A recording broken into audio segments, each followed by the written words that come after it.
남편이 이제 간암 수술을 하기로 날짜를 받아놓고 제가 그때부터 이제 여기저기 자료들을 계속 찾았거든요. 책도 읽고 많은 어떤 저거를 찾았을 때 수술이 답이 아니다라는 어떤 결론을 제가 내게 되었죠. 왜냐하면 저희 남편의 암의 원인은 B형 간염 바이러스가 원인이었는데 보니까 B형 간염을 가지고 있는 사람이 그 암 환자의 70%가 B형 간염에서 암으로 넘어간 케이스가 거의 대부분이었고, 그러했을 때 눈에 보이는 암세포만을 잘라서 몸 밖으로 버린다고 해서 이거는 절대 치료가 될 수 없겠다라는 제가 그러한 결론을 내렸고, 이거는 저의 생각이 아니고 암의 역습이라는 그 일본의 유명한 암 전문 의사분께서 쓰신 책이 있습니다. 그 책을 보면 그 의사분의 결론은 암은 절대로 맞서서 싸우려고 생각하면 안 된다가 그분의 그 결론인데, 암을 없애기 위해서 칼을 대면 반드시 암은 다시 우리 몸을 공격한다. 하지만 가짜 암일 경우에는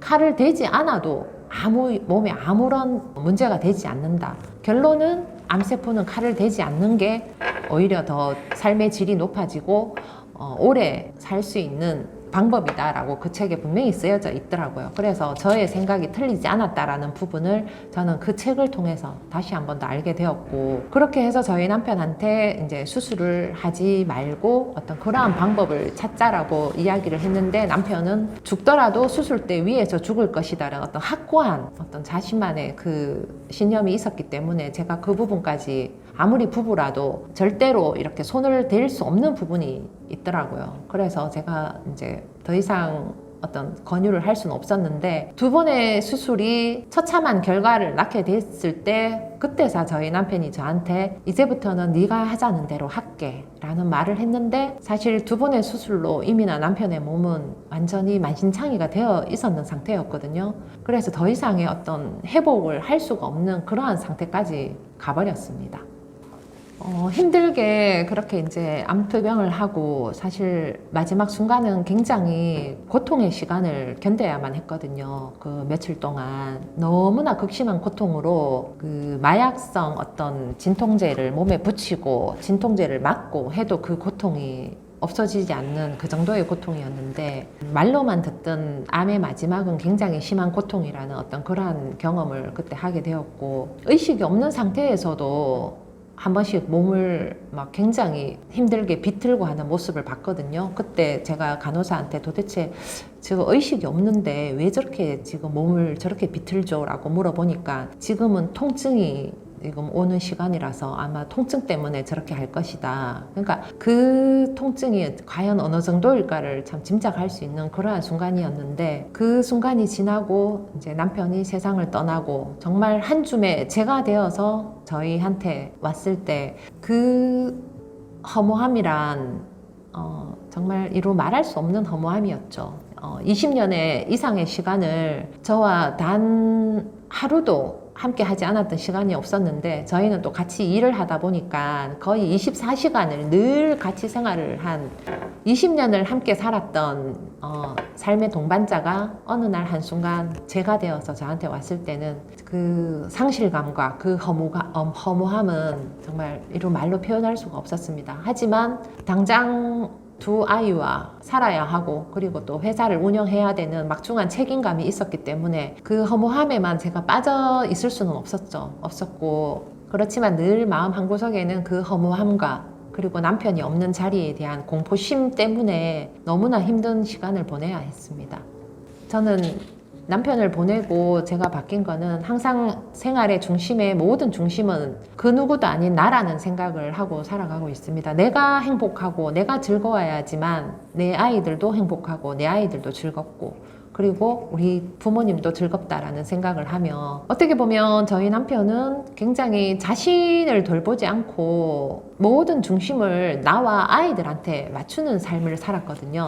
작은 예를 들자면 뭐 맛있는 갈치를 하나 구워도 중간살은 발라서 아이들을 주고, 본인은 옆에 그 살도 없는 이게 맛있다면서 그렇게 이제 살아오곤 했었는데 그게 어떤 자라오는 과정에서 어떤 느꼈던 부분을 아이들한테 보상해주는 심리로 이제 그렇게 했는데 결국은 저는 모든 삶의 중심은 내가 중심이 되었을 때 그게 결국 행복으로 이어지는 지름길이라고 저는 그렇게 생각을 하게 되었거든요. 남편의 모습을 보면서. 그래서 저는 지금도 내 인생에서 가장 중요한 건 나라는 어떤 생활 진조로 그렇게 생활을 하고 있습니다.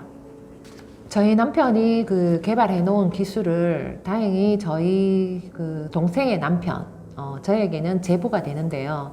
저희 제부가 그 남편의 기술을 거의 모든 것을 다행히 배웠습니다. 배웠고 어쩌면 그게 성견지명이 될 수도 있었는데 그렇게 제부가 기술을 배우고 얼마 안 있다가 두 번째 암이 다시 재발이 되고 그리고 수술을 하고 그러면서 모든 그 일에서 이제 손을 놓게 되는 그러한 과정을 겪고 그리고 이제 남편이 없는 빈자리를 저희 제부와 저희 동생이 채워가면서 사업을 하는데 사실 기술을 개발한 원 개발자가 없어진 상태에서 그 일을 계속 한다는 건 절대 쉬운 게 아니거든요.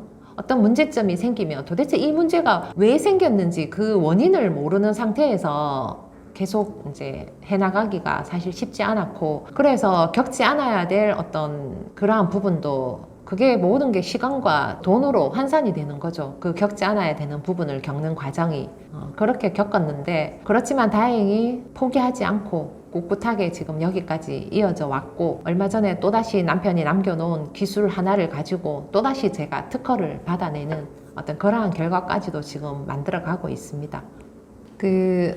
저희 남편이 그 개발한 기술은 그 새로운 인쇄 기술입니다. 새로운 인쇄 기술인데 일반적인 인쇄가 어떤 제품의 표면에 하는 인쇄라고 생각을 하면 제품의 표면이 아닌 쉽게 말해서 우리 몸에 문신이 되듯이 그 인쇄가 어느 정도 두께까지 스며드는 그러한 이제 인쇄를 개발을 했는데요. 그렇게 하다 보니까 저희는 이 기술을 바닥재 접목을 시켰습니다. 바닥재라는 특징이 사람들이 밟고 다니는 공간이다 보니까 표면에 인쇄가 되면 얼마 가지 못해서 그 인쇄면이 다 벗겨지는 그러한 현상이 생기는데 일정 두께 이상으로 침투가 되다 보니까 이게 쉽게 벗겨지지 않고 마모가 되지 않는 그러한 특징을 가지고 있고 저는 이 기술력으로 이제 제가 제품을 생산을 하면서 돈도 벌고 그러면서 이제 아이들 공부도 시키고 제가 어떻게 먹고 살아가는 하나의 그 원동력이 되었는데 그래도 저는 그 기술을 믿지를 못하고 계속 또 다른 것을 찾아서 헤매는 그러한 시간을 사실은 많이 보냈죠. 제가 하지도 않고 배우지도 않았던 다른 분야도 제가 기웃거리게 되고 그렇게 그 시간을 많이 낭비하는 그러한 시간을 보냈는데 제가 그 부의 추월 차선이라는 책을 읽게 되었어요.